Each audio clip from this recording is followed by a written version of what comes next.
So today, let's go on a journey of a topic that we have been battling with for ages, the topic of worrying.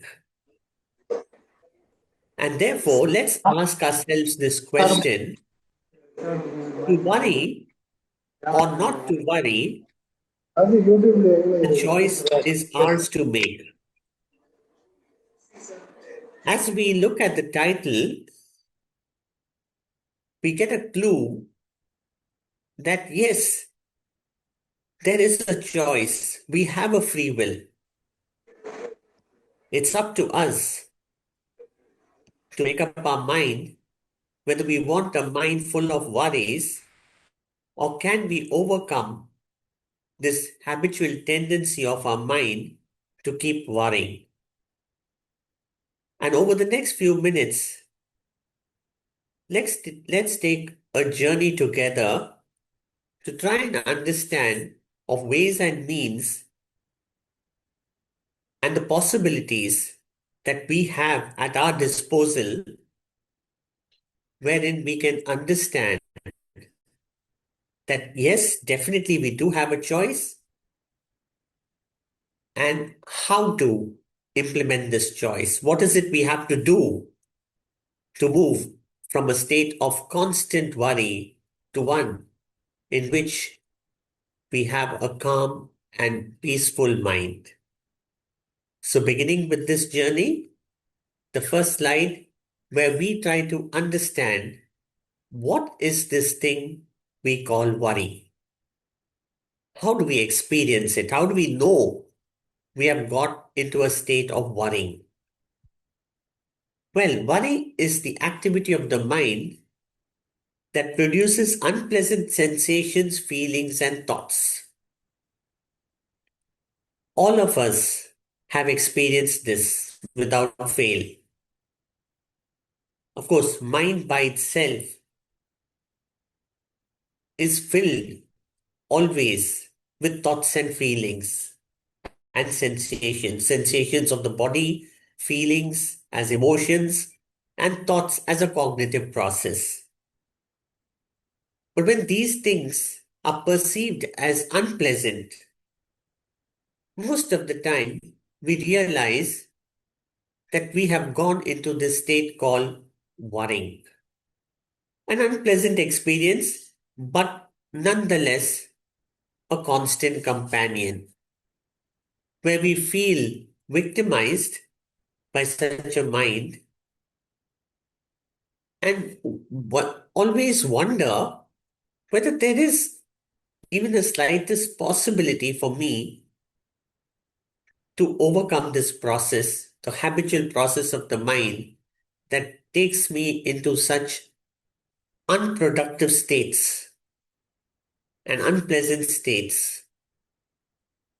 Let's continue our journey to see what worry is all about, where it has its origins, and what gives birth to a worrying mind.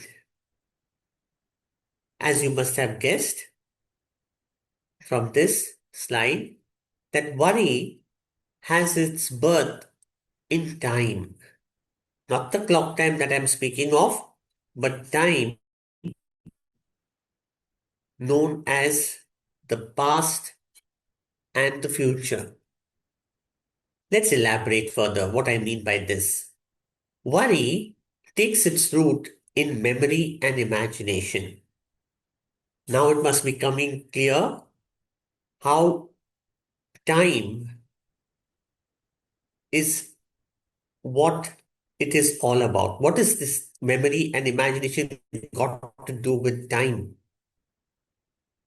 Memory, of course, is representative of the past and imagination, the future. And the mind keeps moving between memory and imagination, which is the past and the future, and draws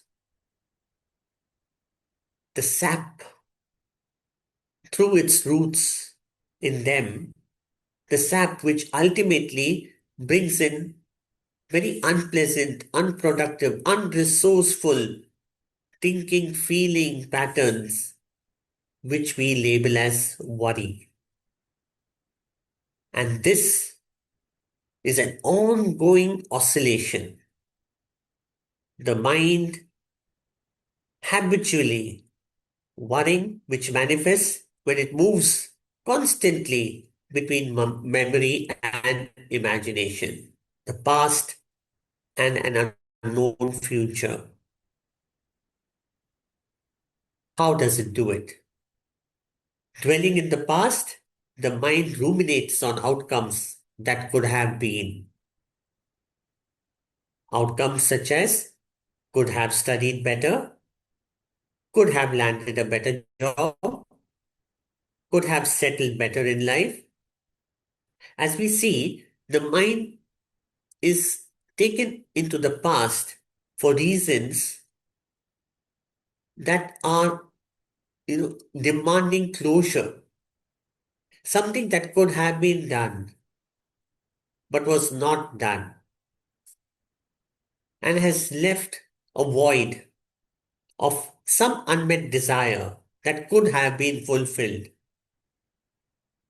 And that is what captures the attention of the mind and makes it constantly ruminate on what could have been, knowing fully well that we are helpless today to change what happened in the past. But that energy is such that it is able to swallow in the mind and keep it there, churning out some outcomes that could have been an activity which is never going to be productive because we know for sure that we cannot change the past, but we seem to be helpless in going into an automatic thought pattern, which brings with it a very familiar feeling and behavioral pattern in us that keeps us rooted there, not allowing us to come out because we seem to be enslaved by that so called energy or power. Similarly, we spend a lot of time unconsciously imagining a future that has not come to be, in which the mind, if it is not ruminating on some unmet desires in the past, is moving forward into an unknown and unimaginable future, agitating itself on so many what if scenarios. Scenarios like, what if I lose my job? What if I lose my wealth?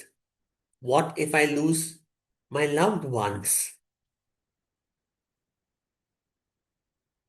So, a mind which is already in a state of something unmet is obviously going to carry the same flavor of emotion and thinking patterns into the future. So, moving from a state of sadness, of unmet desires, the mind carries forth a similar trend through imagination into an unknown and scary future. And filled with this trepidation and fear, the mind runs again automatically number of possible scenarios that may come to be, which could rob us of all the happiness and the security which we seem to enjoy today. At the heart of it all, in this manner, the mind constantly agonizes over unmet desires and fears of loss. We feel helpless as the mind has taken over. The mind seems to have a mind of its own, in which it demands impossibly of us to give a closure to some things that we could have done in the past and threatens us with fearsome scenarios in the future. This is because mind is akin to an engine chugging away on the twin rails of desires and fears, pleasure and pain, and likes and dislikes. At the emotional level, we are always thrilled when we expect a desire to be fulfilled, or paralyzed by fear when we feel or imagine that we are going to lose something we treasure.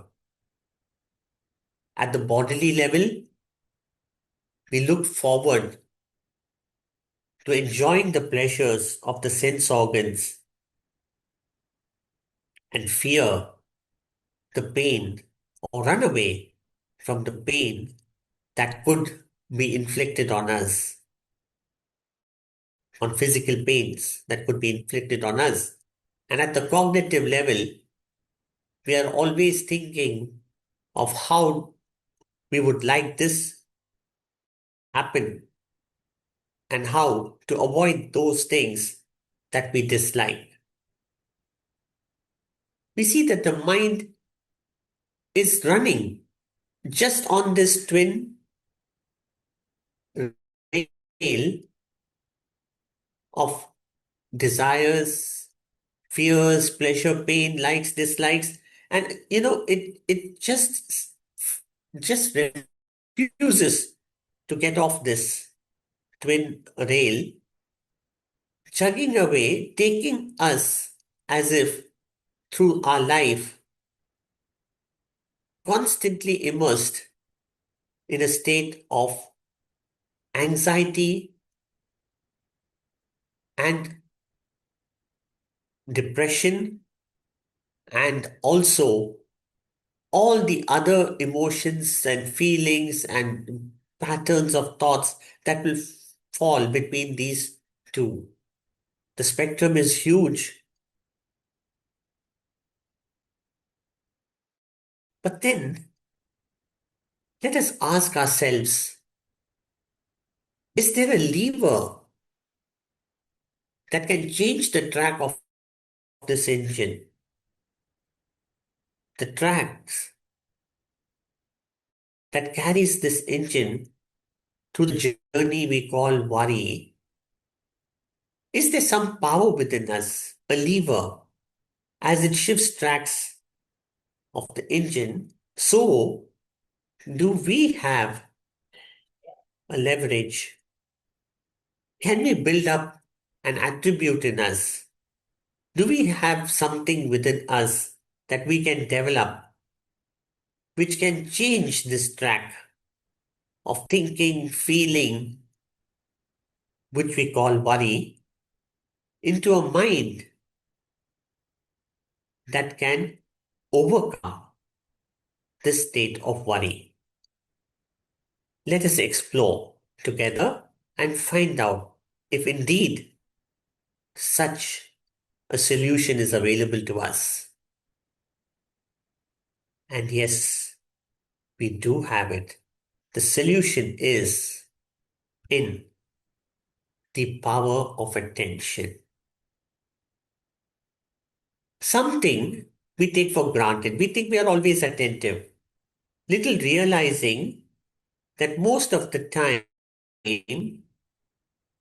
our attention is hijacked by the mind, which has a power of its own, so that it can, like a pendulum, take attention away from us into matters we don't want to look at, we don't want to ruminate on, we don't want to predict. But the mind has a hold on the power of our attention, which is why most of the time we are running our life subconsciously or unconsciously. Because attention is one attribute we have, which, if we develop, it will pull the mind to the place where we want it to be. But as of now, we have given up this power to a mind which rules us, an unburdened mind, you could call it, which takes us helter skelter and therefore does not give us the control of the reins through which we could direct it and place it at a situation where we would like it to be. We have become a slave of sorts. And therefore,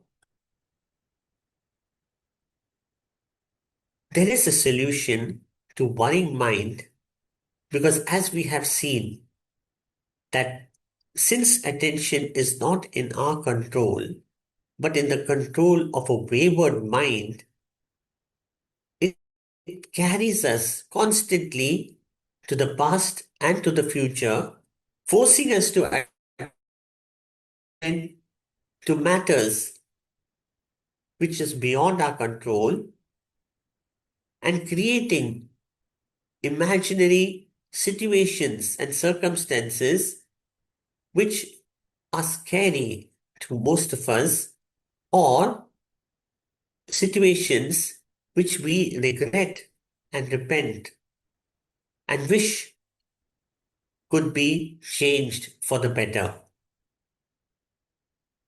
But if we had some control over the mind through the power of attention, we could bring it to the present moment and realize that when we bring our attention to the present moment, lo behold, the mind is free of all worries. At this moment, we can try it out, all of us. At this particular moment, in the here and now, in the present moment, do you think our mind is worried? No, because we have no thought of the past nor of the future. We are all in the here and now, in the present moment, a place in which the mind is quiet, is open, is receptive, which is why we are able to hear what is being told, look with interest at what is being shown. And this is the reason why we are able to imbibe everything going around us with no interference from anything in the past nor from the future. So here is a clue that there is a way or there is a place in which if the mind is brought to in time and placed there, we can absolve ourselves of all worries. And that is the present moment, not the past, not the future, but the here and now, where the mind suddenly feels free, a freedom is experienced, an openness is experienced, in which the mind is free of all worries. Why have we not been able to do this if we know so? That's because we have habitually allowed attention to be hijacked by this oscillating mind. We have given this power to our oscillating mind. We have not built up the muscle of the attribute called attention. We have been lazy. We have been a victim of sorts. We allow the mind to take an upper hand, to decide how we will think, how we will feel, what we will sense at any point in time. And when we, through our free will, have no control over something we call attention, we are likely to always dwell in this mind, which will be filled with worries of the past and of the future. So, what is it, Ken? Should we allow the same situation to persist?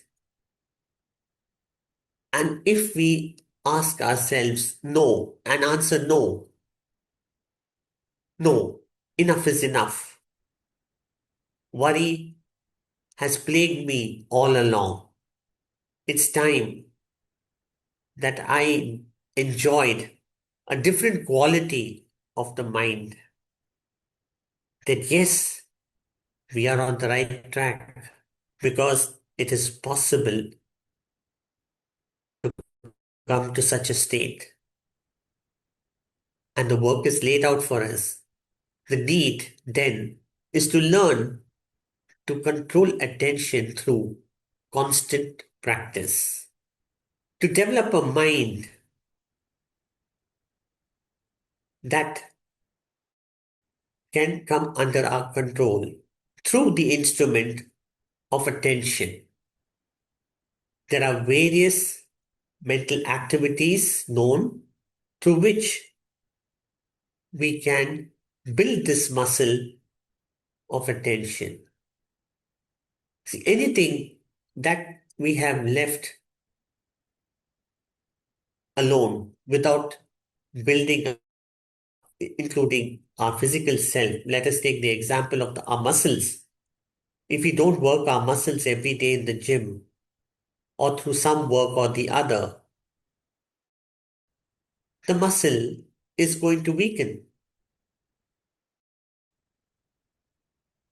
Likewise, when we decide that we are going to have strong muscles so that we can do tasks or take tasks that would be under our control and volition, we build them up. Constant practice, we go to the gym, we lift weights. So, likewise, attributes of the mind like attention also need such building up exercises. Through constant practice, if we build this virtue of being attentive, we can have some control over what our mind can think and feel and the ways in which it will behave. So, practices like learning to concentrate the mind, to be able to focus on a particular object for a length of time builds up this muscle of attention. One such exercise that has been proposed to build attention is that at the time we go to bed, we try to recall the events of the day gone by in a reverse manner, which means you begin with what happened just before you went to bed and then move backwards through the train of events that happened throughout the day till the time when we woke up in the morning. A difficult exercise, but an exercise that helps the mind stay steady and attentive. The other thing is looking at an object, focusing on an object to the exclusion of all other thoughts and feelings that may come. So, using our free will to focus, to concentrate till such time that it becomes second nature to us. So, when we have built a concentrated mind through effort, later it habitually becomes concentrated and focused,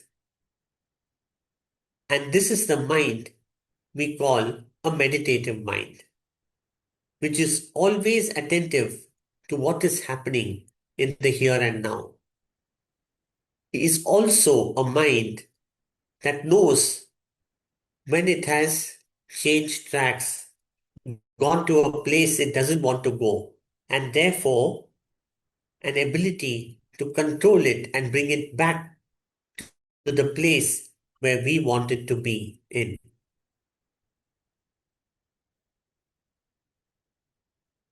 Which is why, through constant practice, we develop a mind that can focus, that can concentrate, a mind that is not dissipated, a mind that is one pointed and stays one pointed and focused over a length of time. This is the quality of mind we need to develop if we need to overcome a worrying mind. And in this way, we harness the power of attention. We realize that bringing attention consciously to matters at hand in the present moment helps us to find solutions to problems and closure to unmet desires with ease. This is because through attention as an instrument, we have a control over how we would like our mind to think and feel consciously. It's no longer working at the subconscious and unconscious level. It is no longer having the power to surprise us with things that are unpleasant to us. It's always under our radar. The mind has become our slave. It is no longer our master. And therefore, bringing attention to whatever problem we think the mind might want to show us could occur in the future, bringing that into the present moment, into the here and now, we first, of course, realize that it is just an imagination. It has not really happened. I've not lost everything. It's a mind's, nature to warn me of something that could happen. But the reality is it has not happened. And when I bring it under the searchlight of the present moment, I am able to first see the illusion of it all and therefore bring a sense of serenity and calmness to my sense of being. And this is an environment in which I am able to sort out my problems with a sense of calm and peace. A troubled mind will never find an amicable solution. Whereas on the other hand, a calm mind, which is the nature of the mind in the here and now, in the present moment, I can bring the problems of the past or of the future into the present moment consciously and work out solutions that are amicable to me. And therefore, no longer being haunted by thoughts, feelings, and sensations that are trying to warn me of something which is totally illusory. and has no reality at all in the first place.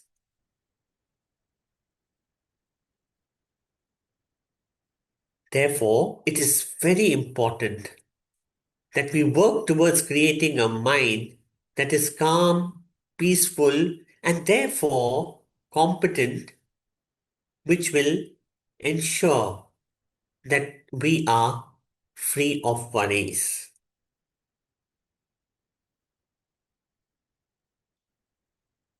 Let us always remember worrying is only an option, but we have allowed it to overtake us, thinking and submitting to it that whatever be, this is the way of life, and we have no other way of overcoming it. But we have seen that we have a choice, we have a free will, we have to focus on overcoming this worrying mind to building up that instrument of attention, which is when we become masters of our mind and not be enslaved by the mind. A master of the mind then decides where I want my mind to be at any point in time. Also, it throws a searchlight so bright, so piercing on the matters the mind is ruminating over so that we can see through and look through all those things, discard them, those things that are not productive to us. Worrying robs us of the joy of living. So why give in to worrying when we have an option to be free of worries? In this manner, we can master the art of worrying less and living more. It is in our nature to be happy. It is a given, but we let go of this freedom to be happy and stay happy because we have not been alert enough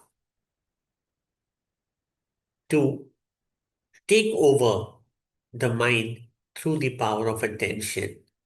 We have been possibly lazy all this while, not wanting to work towards building this muscle we call attention, and therefore allowed things to happen to us while we unconsciously or subconsciously have become victim to everything that happens to us. But for all of this, it's all knowledge, it's all theory. We need to take action. So let us get into action today to regain our lost paradise. Thank you for your attention.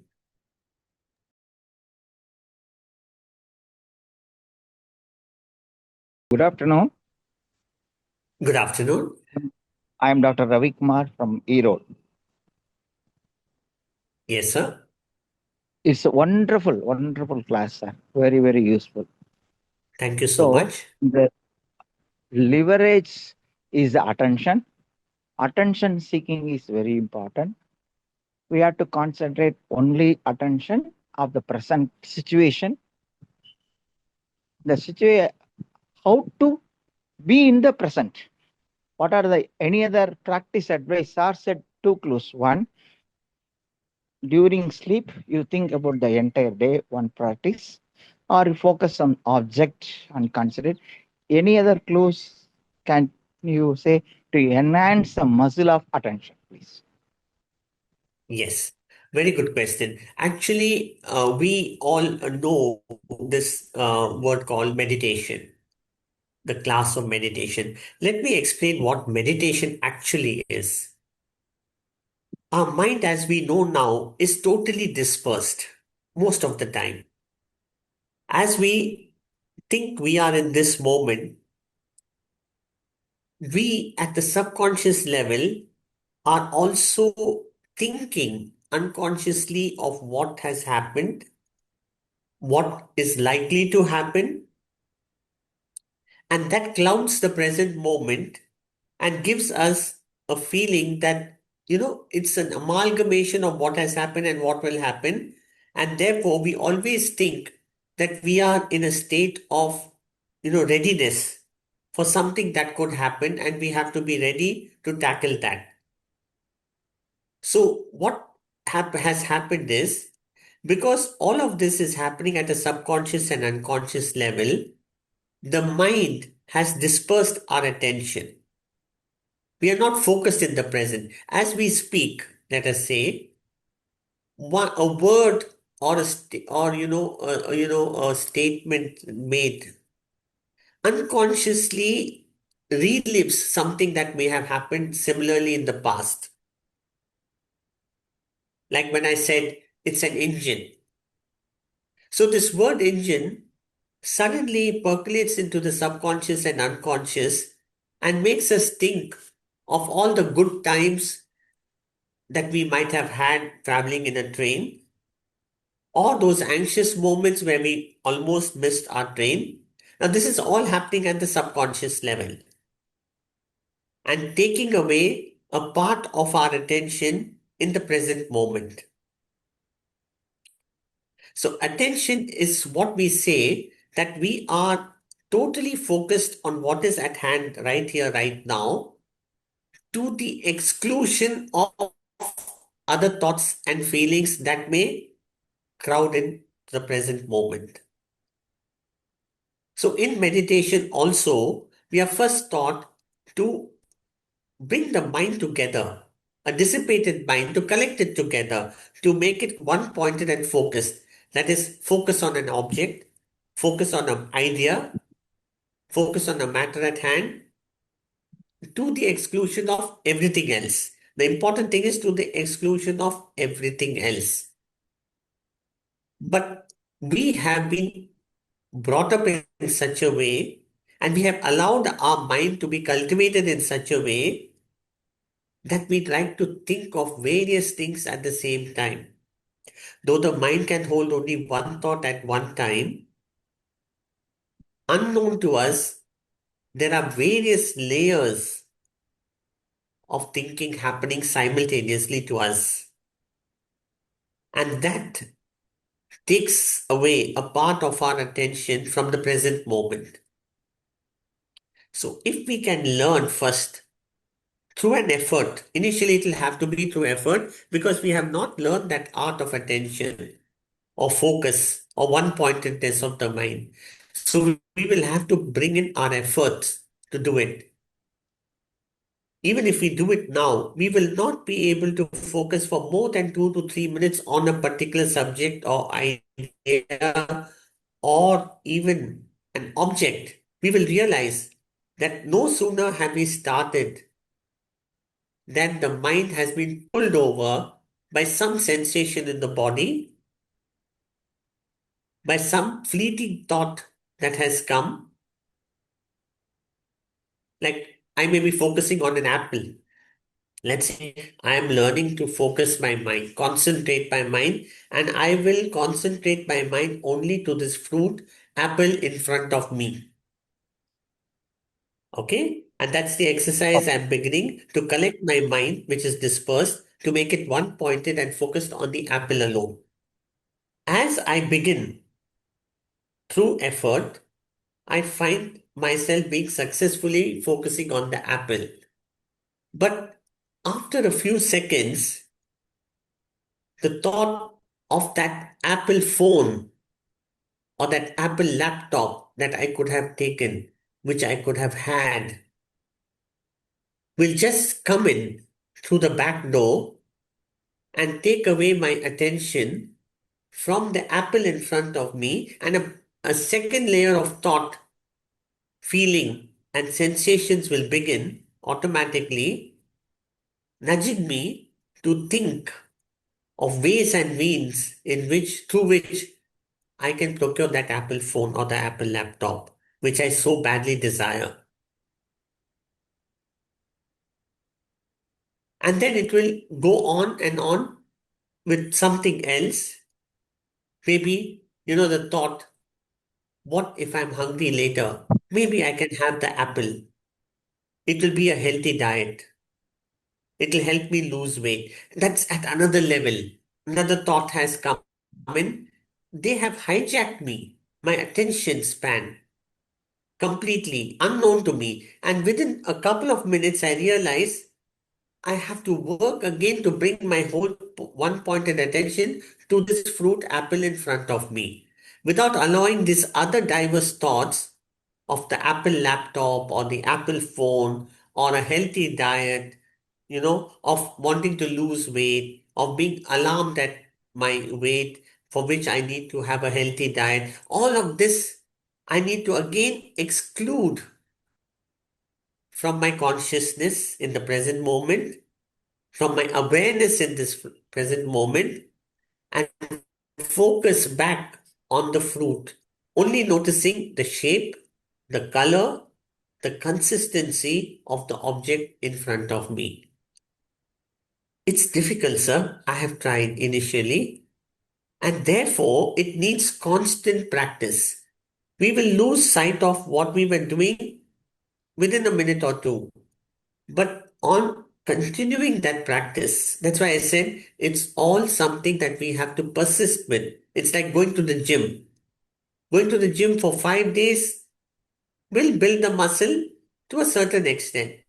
But when I persist with that exercise for a long time, then I can show off my biceps.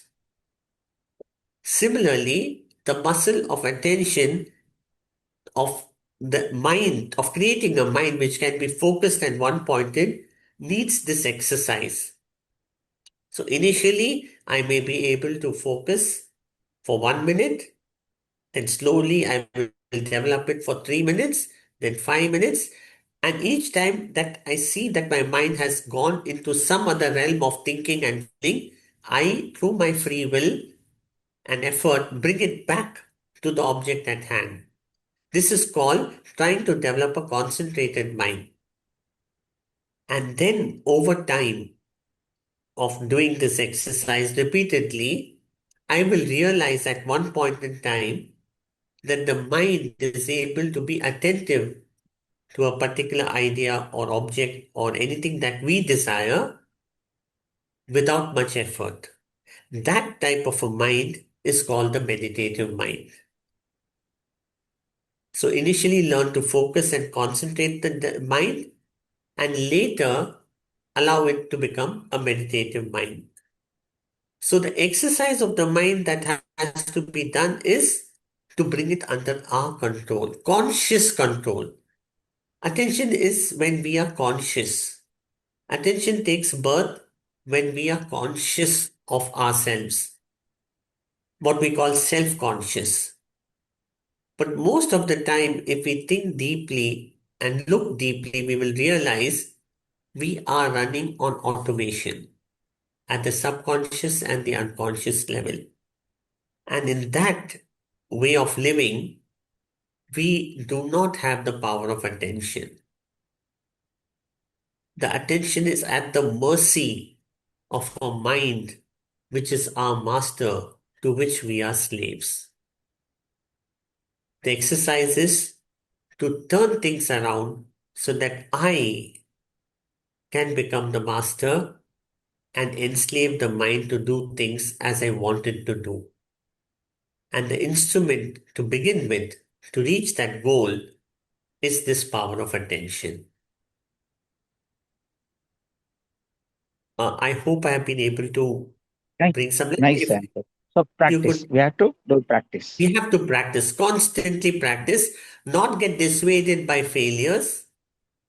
Continue. The first time I may be able to bring attention to an object to the exclusion of all other thoughts for only 30 seconds. Does not matter. Even when I went to the gym, I could only lift up 1 kg before I reached 5 kg.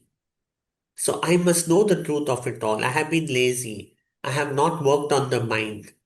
I have not worked on on building the muscle of attention. So I will start small. I will begin with 30 seconds. I will celebrate this 30 seconds of attention and slowly build it up to a greater length of time. The main thing is to be attentive to something to the exclusion of other things. So, what I'm focused on, I should be able to attend and not allow other paraphilia or other thoughts to come and crowd it and contaminate it. So, to the exclusion of other things is also important as much as it is important to be focused on that one thing. If you permit, can I ask a substantial question, sir? Sure, sir, please do. Because we are analytical mind, we have knowledge. So when you are focusing certain thing, our mind says, no, take the past as an experience, plan for the future. So even for one attention for a one job or one particular thing, many times it is needed to incorporate these two. Take the past as an experience, plan for the future. That can be done or not allowed, sir, in attention. That is what. Very good question, sir. Now, I said that the mind that goes into the past and the future to the realms of memory and imagination, which is where worry has its birth from. I think you're asking from that context, if I'm right, sir. Yes, So, sir.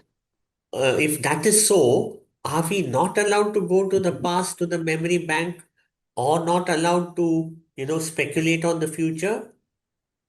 Very good question.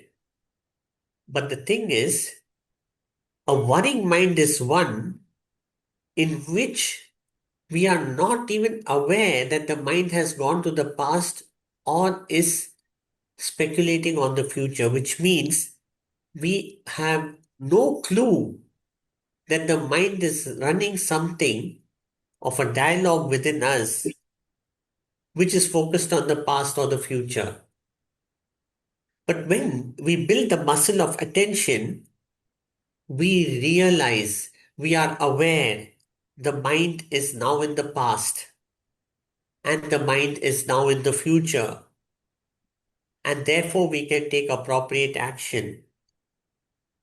What you ask is, by volition, can we not take our mind to the past and to the future?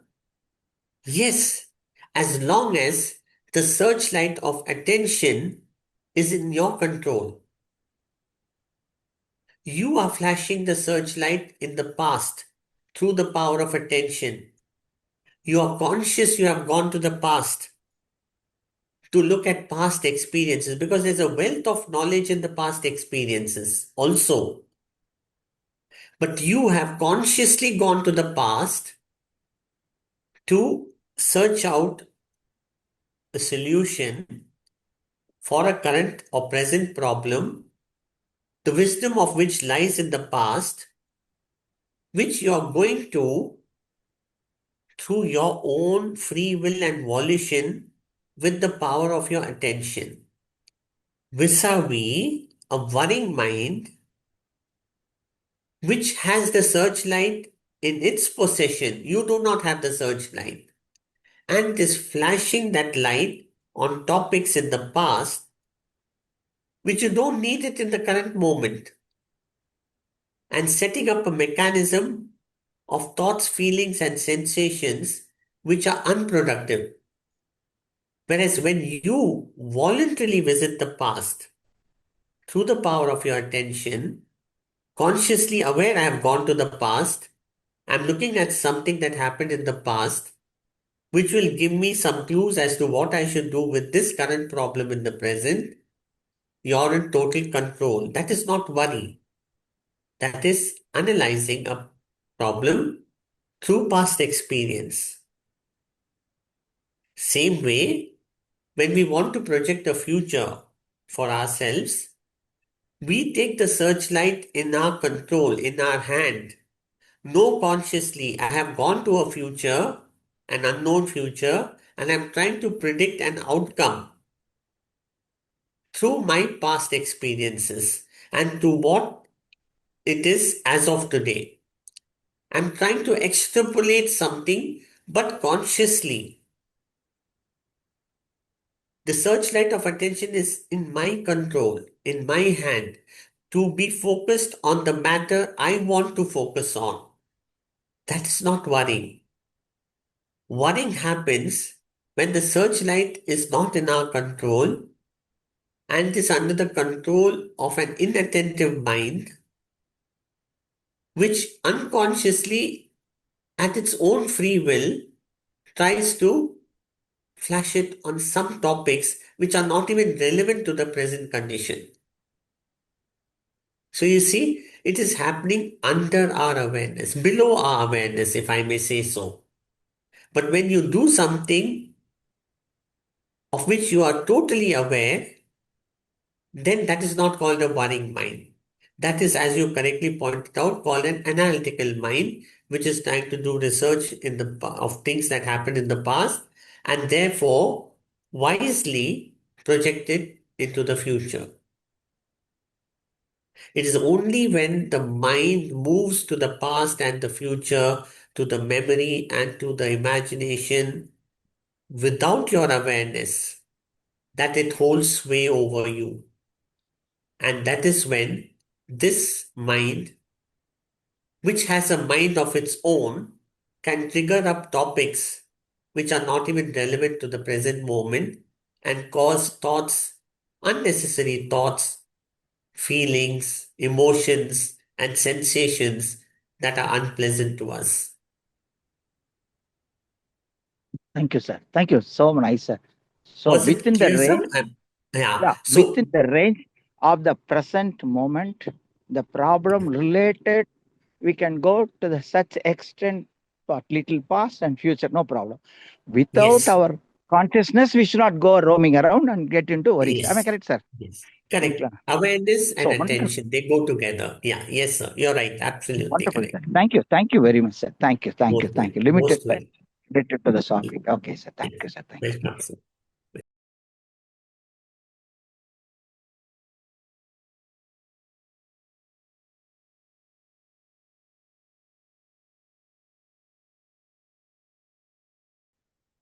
And the mind has taken us to a place where we didn't want to go in the first place and ruminate on things that was not even there in the present moment. That is called worrying. But for us to build a future, we have to explore that unknown future. The difference is we do that consciously through thoughts that are under our control. So, thinking about the future consciously by putting the searchlight of attention on it is something will not produce worrying, but will produce some solutions that can safeguard our future. So, there's a difference between worrying and thinking consciously to safeguard an unknown future. When we think consciously to, like for instance, for my finance, what do I have to do? I have to invest in this and in this and in this so that 5 years down the line, I will be worth this much. And therefore, I will not be wanting financial security. You do that consciously. And when you do something consciously, you are doing it attentively. You have the searchlight focused on that topic that you want a solution for. Worrying, in contrast, is a searchlight focused for you on topics that are not relevant nor productive for you. Is this clear, or would you like me to extrapolate on this?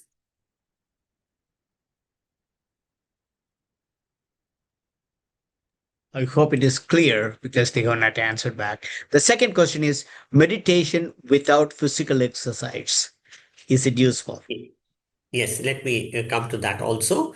It's not, I want to clarify one thing, that it is not about not going into the memory bank, nor, trying to extrapolate a future for ourselves. It is about doing or going to these places consciously rather than being led to it by a wavering mind.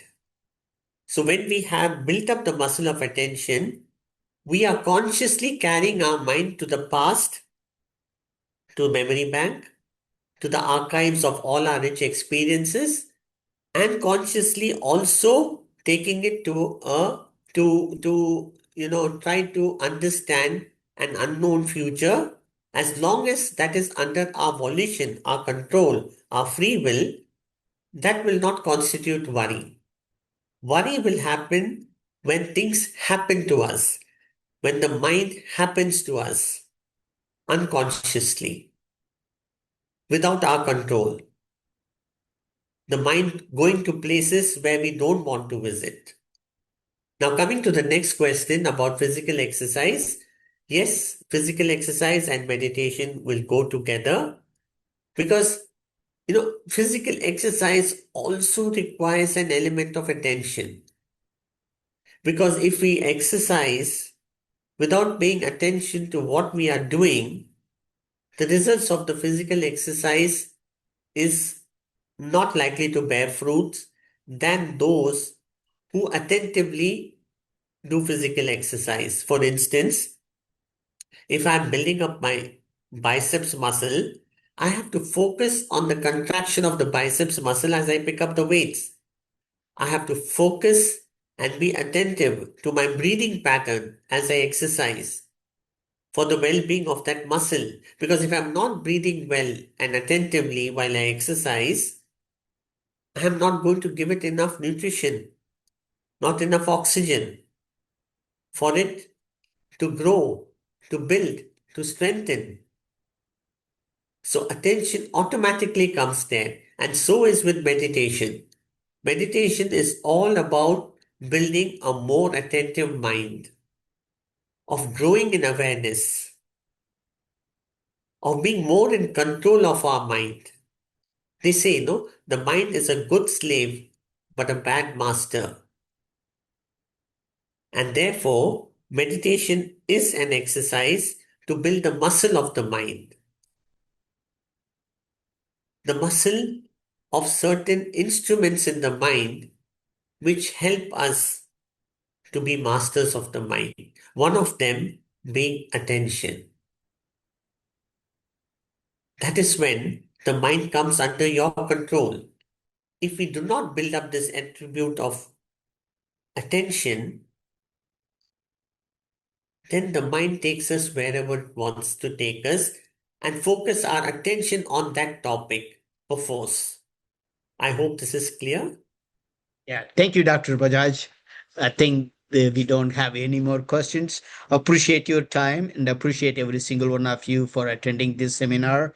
This seminar will be available in YouTube in another 48 hours. I will share it with everyone. Thanks again. Thank you. Thanks again, Dr. Bajaj. Thank you very much. Thank you. Good day.